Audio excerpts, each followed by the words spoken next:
Hello pilots. It is going to be a bit of a long one, so I have got some timestamps in the comments, and if you want to go grab yourself a nice cup of coffee, get strapped in, we're going to go through the entire breakdown of the Season 1 preview live stream. So first up, the new strikers. Alphard and Hell were teased a while back and were slowly shipped into our bases, but now we finally get to see them in action. Alphard is pretty much as we suspected, built around ballistic weapons and a booster, making him a high-speed, high-pressure striker. Hell, on the other hand, is completely different to what I imagined. Instead of being a sniper, as we were kind of led to believe with his weapon having a sniper mode, it looks like he is going to be a lightning menace. His kit revolves around reflector drones, and you can deploy the drones to bounce your shots off them. This is going to let you attack from multiple angles or around corners, and it looks like he has a sort of arc lightning ability that is going to drop some pretty big AoE damage. He does have a short ADS, so he will be able to scope, but not to the same levels as Narukami, but should be enough to give him some pretty good single target suppression as well. Both strikers are going through balance adjustments at the moment, and the devs say to expect changes before release. However, they did also say that they would give us another live stream and do a full rundown of both of these new strikers. Outside of the new strikers, one of the big questions have been, what are the new skins going to be for Season 1? Last season, we had Welkin, Panther, and Alysnes weapon skins. This time, the lineup is bigger and flashier. We're getting 8 new weapon skins for the Narukami decoy drone, the Aquila weapon, the Inferno beam, the Hurricane shield, Tricera's weapon, and Serenith's orbital targeting system. 4 of these will show up in the Matrix selections, and the other 4 will drop from supply crates. The supply crates will include the Tricera, Stego, Serenith, and Hurricane weapon skins. Now, one thing players complained about last season was that the crate RNG made it nearly impossible to get the skin you wanted. Now, you may have seen those Welkin fire axes on the marketplace for thousands of Corite. But the devs have tried to fix this by adding in a guarantee system. Now, I'll break that down later, but at least on paper, what they're saying is that you won't walk away empty-handed anymore. Now, pilots are getting some spotlight this season too. We've got 2 new ace pilots joining the roster, Canon Kamiya and Jeanette. Canon comes paired with a Narukami Type S, and Jeanette arrives alongside the Serenith Custom. Both of them are getting their own trailers, but the devs hinted that Jeanette will also be featured in a full animated short later in the season. Narukami Type S will be grindable from the Matrix store, but from what they showed, it looks like it might be tied to the Battle Pass. And if that's true, it could be a bit of a blow to free-to-play players who are hoping for a pure grind path. Jeanette, on the other hand, will be a direct purchase, but unfortunately the developers made no mention of lowering that eye-watering $50 price tag. And speaking of the Battle Pass, Season 1's Battle Pass and Matrix selections are going to get a big quality of life update. Last season, unlocks were tied to how many mission tokens you had spent, while this season, it's going to unlock based on how many you've earned.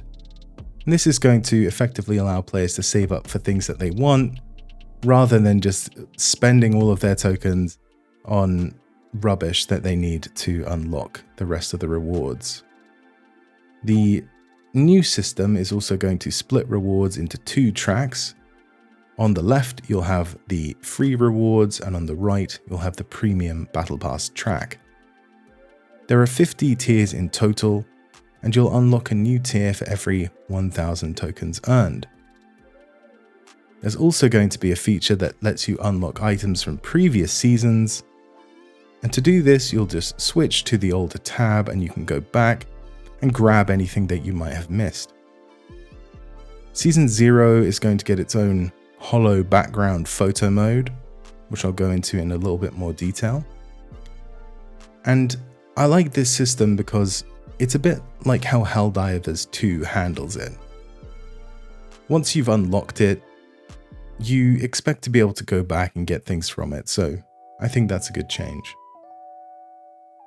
So about these holographic photo backgrounds, Season 1 is adding in a ton of social features.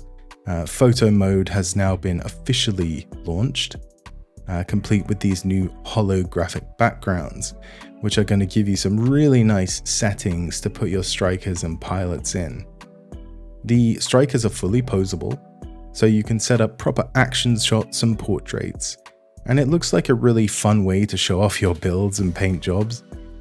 I'm curious to see if this is going to also be on Xbox and Game Pass, as in Season 0 we didn't have access to photo mode. The headquarters is also going to get a few nice changes too. Firstly, you will be able to take group photos with members of your squad.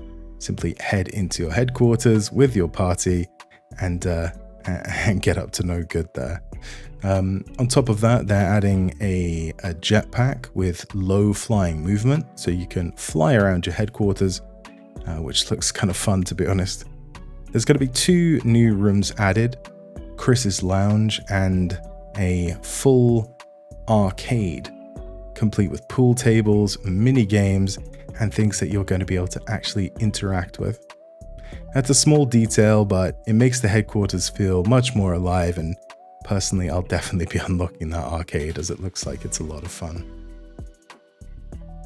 Now I want to talk about crates and this new guarantee system. So here's how it works. Every crate you open will give you 1 covert op plan. If you open 200 crates, you're guaranteed to get 1 dynamic lighting pattern. And if you open 400 crates, you're guaranteed to get 1 weapon skin.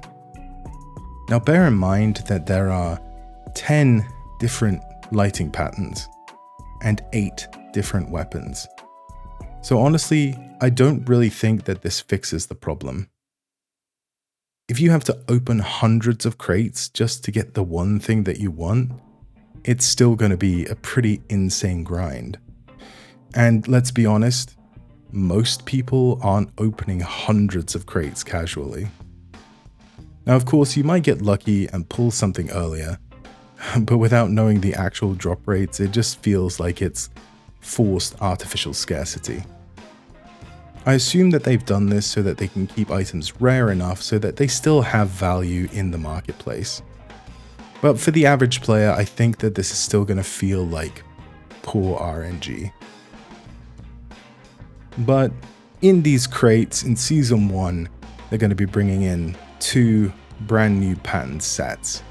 And these are easily the most striking things that we've seen so far. Each set is going to come with 5 variants, so there's going to be 10 in total. And they aren't just recolors or decals that you slap on your striker. These have these cool, dynamic lighting effects to them. They breathe and pulse and give you this kind of futuristic cyberpunk style. I think they look really good, and I'm definitely going to be farming these for my strikers. Okay, cosmetics and skins and things aside, this is a meaty section, and it is the balance changes. Now, the devs have stressed that none of these changes are final. They are still running testing across the board, but they wanted to give us a detailed look at what's on the table for Season 1. Now, I will say that quite a lot of things that I was hoping to see in here aren't in here, but at least it gives us an insight into what the developers are thinking. So first up is weapon switching. Weapon swap speed has been improved across the board. The interval between switches is shorter, and the devs say that this makes the controls feel more responsive, and it should help strikers like Alysnes and Panther who rely on swapping weapons mid-combo to feel a little bit more responsive and engaging. Next up is something that a lot of people will be interested to hear about, and that is the changes coming to Falcon and Skyraider. First up, Falcon's Recon kit is getting a nerf. Up until now, you could toggle it on and off at will, which made it extremely oppressive, especially in situations where you were fighting in storms and things like that. It essentially gave Falcon near constant control of engagements. However, in Season 1, they're changing it so that if you even toggle it on for 1 second, it will trigger at least a 6-second cooldown. So this is going to make Falcon pilots think a bit more carefully about when they should activate it and when they should save it. The bigger change, however, is a nerf to Falcon's lock immunity. So Falcon has the ability to do loops and barrel rolls and maneuvers like that, and they can do this to get extended periods of lock-on immunity, and that can be incredibly frustrating to fight against. So the devs have said that they are standardizing the timings, so whether you are a fast, normal or slow loop, the window of immunity is going to be the same. And across the board, the duration of lock-on immunity has been shortened. This looks like a strong adjustment. Falcon has already got incredible speed, and being untargetable for long stretches on top of that, it made it feel very oppressive to fight against. And these tweaks should give opponents more consistent opportunities to actually land hits and put pressure on Falcon. But it's not just Falcon. Skyraider is included in the same loop changes, with their immunity timings being standardized, meaning less time spent untargetable. On top of that, Skyraider's micro missile lock-on range is going to be reduced from 250 meters down to 200. And beyond that 200 meters, the missiles won't lock properly and their damage will be reduced. Together, these changes should force Falcon and Skyraider pilots to be a little bit more deliberate, take on a bit more risk instead of just dancing around untouchable while dumping damage on people. Next up is Alysnes, who is getting some minor buffs. A small damage buff for his rifle and a small damage buff for the Gorse gun. This should make poke damage feel a little better, and it should be good on fully charged shots, but overall it feels like a pretty modest change. Melee still feels underwhelming, and the energy economy hasn't been touched. Compared to other strikers, Alysnes could still struggle to put out meaningful damage and find its way into the meta. Welkin was next up, with the defense field having been adjusted. But this one needs a little bit of explaining, so try not to nod off here. The damage threshold, which is how much damage the field can absorb in a single second, has been raised from 10k to 12k. Now, it might sound like a buff, but in reality it means that the barrier can be broken faster. Lower threshold effectively caps how much damage gets through per second, and it can make the shield nearly unbreakable if it's too low.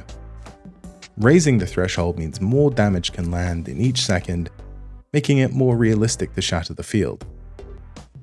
On top of that, the total capacity has been reduced, I believe, to 60k.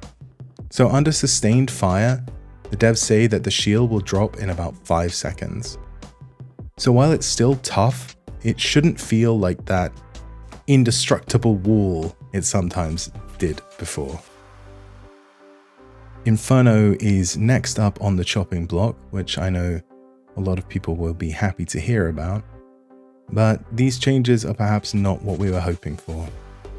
Inferno's lock-on range has been reduced from 480 meters to 430, and the full charge time of his main weapon has been increased from 0.9 seconds to 1.5.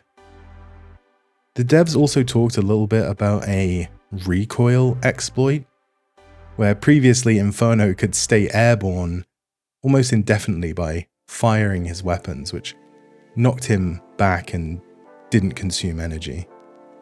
But now, while firing, the energy drain will work as intended. However, I know a lot of players will be disappointed because I think it's Inferno's defensive abilities and mobility that are causing most of the problem. So I can only hope that the devs will address this in one of their future updates. Aquila is getting a small change to its glider mode energy. So that's his special ability, not his boost movement. But once that hits 0, you won't be able to use it again until it recharges above 20%. And this could make Aquila a little bit more vulnerable if you sort of overcommit and run the energy dry at the wrong time. Interestingly, the developers also said that Alphard's booster will share this mechanic once he's released. So that could give us a bit of a feel for what kind of a playstyle the Alphard is going to have. The devs also spoke about testing a reduction in Aquila's shot count. Currently, Aquila has 13 shots, but they're thinking about dropping that down to 6. And if that change goes live, I think it would be quite a good balance change for Aquila's sustained damage. Next up is a small change to Stego's smoke reactivation time. It's been cut from 1.3 seconds down to 0.6, meaning that players will be able to toggle on and off the smoke much more quickly, giving Stego a little bit more flexibility in those tight situations. Next up is a buff, I guess, to Narukami. The Orcs 3, the stealth bubble, has been tweaked. So currently stealth scans can detect Narukami, but after the update, they won't be able to detect Narukami, but they will be able to detect the bubble. But you won't be able to lock onto anybody inside that bubble. So you'll be able to tell a bubble is there, but punishing the pilots hidden inside is going to be a bit more tricky. Next up, we have a change to Luminae's corruption mode. So corruption mode strips the enemy lock-on, but apparently this didn't affect missile tracking. So in Season 1, the devs have said that Luminae's corruption mode will have a anti-missile capability. And from the footage, it looks like the missiles are kind of reaching Luminae but just exploding. Now, on the one hand, this gives Luminae even better survivability, but it may push Luminae into being too strong, especially since it's one of only 2 healers, and out of the 2 healers, it already gets picked the vast majority of the time. On the other hand, it does have a high skill ceiling. Less experienced players often struggle to swap between healing and corruption at the right time, so the effectiveness of this change will probably depend heavily on pilot skill. The devs went on to Serenith next. They said that Serenith was a highly functional striker, but with a steep learning curve. They decided to reduce the cooldown of the jammer from 24 seconds to 18 seconds, and they fixed a bug where Serenith could still be targeted even whilst the jammer was active. Now, this tweak may help, but it probably won't be enough to suddenly push Serenith into the mainstream meta. Still, in the right hand and on objective focus maps, it could be more impactful. But I was really hoping for a larger rework for Serenith, as I feel like there are just better strikers out there. And finally, Stellaris. Now, there are 2 important changes. Firstly, the hook claw. now has a 0.8 second reaction window. If you're caught, you'll have a small chance to dodge or respond before being taken down. Now, that is especially good for the lighter strikers who really had no counterplay. Second is the Optical Camo. The devs have said that it was way too strong and decided that they wanted to nerf it down. So its duration has been reduced from 16 seconds to 12 seconds, and the cooldown has also been increased. So the days of instantly flicking it on and off for untargetable status are now gone. You'll have to plan ahead. Overall, these changes look like a step in the right direction.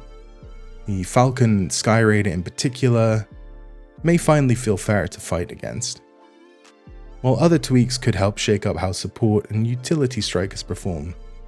It's hard to say exactly how the meta will settle until the season goes live, and ultimately, I think the devs are still sitting on a lot more information about balance changes. Now moving on to the Mashmak updates. I will confess I am not a huge Mashmak player, so if you are, I would love to hear your thoughts on these changes in the comments below and help me to wrap my head around that. But first up, they are adding in a new secure cargo bay mechanic. Now normally if you get eliminated in Mashmak, you risk losing whatever loot you picked up. But these new cargo bays will allow you to extract some items even if you don't make it out alive. Free players will get 2 bays, while battle pass owners will have access to 4. On top of that, new crates have been added. The number of minor enemies have been reduced, which should make clearing runs less stressful. And there are also special crates now. Though they are RNG based and won't appear every match, they do have loot which is equivalent to boss rewards, so they'll definitely be worth chasing. And speaking of bosses, we are getting a new one, Morena. It is a massive scorpion-like beast that has been corrupted by Corite. The devs have said that instead of raw firepower, it's going to rely on deadly combo attacks, which should mix things up, but the devs said they aren't going to reveal those, and you have to figure it out for yourself. And solo mode is being tightened up. Previously, players could respawn multiple times using airdrops, which the devs say dragged out matches way too long. Going forward, that's gone. If you're eliminated in solo, that's it. The devs say that it should help matches feel faster and more compact. Now, if you are one of the many people who have been waiting for GTA 6, don't worry, Mecha Break has you covered. They're making a change to gliders. They will enter a 10-second protection state when deployed, but after that, anyone can jump on them. And if an enemy takes your glider, well, it's gone for good. They're adding 2 new weapons as well into the pool. A claw weapon, which is similar to Aquila's, it will fire out and stun enemies, and a stasis field, which is like Welkin's dueling field. It can only be equipped on the right hand, and the devs say that it will be good to defend, trap enemies from escaping, or help secure extraction. And honestly, to me as a novice Mashmaker, it sounds like it could end up being a must-have item. Finally, inventory management has been improved. Players complained about rockets clogging up their storage, especially with the old paint system. That feature has now been removed, and rockets will stack properly to free up space. Marketplace is going to be getting a big overhaul in Season 1. The old auction system is gone. Everything is now buyout only. You'll be able to get your own prices and list items on the marketplace, and items will be grouped together. The marketplace will always show the lowest price listing first, and once that sells, the next one becomes visible. Importantly, they won't show stock counts anymore. which should cut down on market manipulation. Some restrictions are in place too. The devs have said that certain items won't be allowed to be sold on the marketplace. And this includes Narukami, some boss drops, and mods from supply crates. The devs have confirmed that they will explain all of this and more in the upcoming patch notes. Now, before we wrap up, there are a couple of quick-fire extras. The devs confirmed that the battle mode, the large-scale battle mode, is still in development. They have no details yet, but have promised that before October, they want to run playtests. So we should get our hands on that fairly soon. They also teased 2 brand new 6v6 maps that are currently in development. There's no footage yet, but it's good to know that more variety is coming. And of course, the devs have promised that more details will be in the official patch notes closer to launch, including a deeper look at Hell and Alphard, and more information on those balance changes. So yeah, that is everything we know so far about Season 1. Honestly, I was hoping for a little bit more of the nitty-gritty information about the balance changes, but honestly, there is a lot to look forward to. I'd love to know what you think. Are you excited for the new season? Or do you think that the changes haven't gone far enough? Please drop your thoughts in the comments and I'll definitely be reading them. And if you enjoyed this video, don't forget to like and subscribe. And that's it from me. So hopefully I'll see you on the next one. Thank you very much.